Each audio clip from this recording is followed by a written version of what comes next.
Bonjour papa. En quoi se mettre à genoux pour une demande en mariage pose problème? J'ai vu que beaucoup de personnes ont été très touchées et certains même choqués par la vidéo dans laquelle j'enseignais en disant qu'il ne faille pas se mettre à genoux pour demander une femme en mariage. C'est simple. Il est important, quand nous posons un acte, de se poser des questions fondamentales. Pourquoi nous faisons ce que nous faisons? Quelle est l'origine de l'acte que nous posons?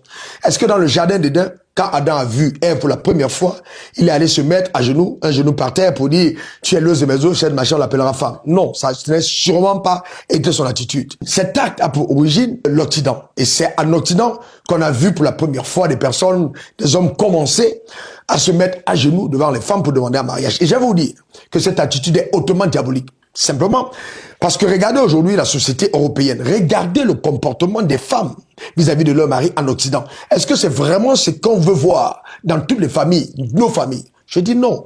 Nous devons rester dans le standard de la parole de Dieu. L'homme doit aimer sa femme, c'est vrai. Mais en ce qui concerne l'ordre, l'autorité dans la famille, la femme doit se soumettre à son mari et avoir pour elle le respect. Quelqu'un me dira, mais quand l'homme se met à genoux devant sa femme, il est en train de montrer qu'il la considère, qu'il la respecte.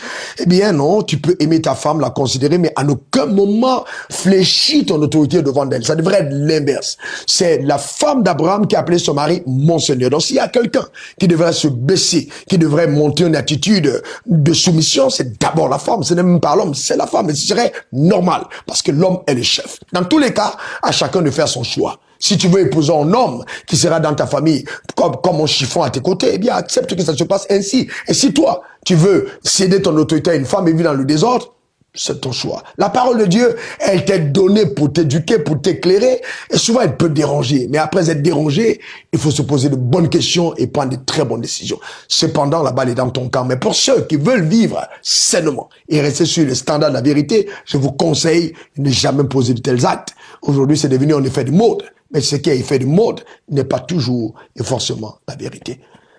Que Dieu te bénisse abondamment. Porte service, c'était encore moi, RW, diplômé de l'Académie de désert. Allez, on est ensemble pour de très belles aventures à venir. Et souvent, ça peut être piquant et choquant. Bye bye.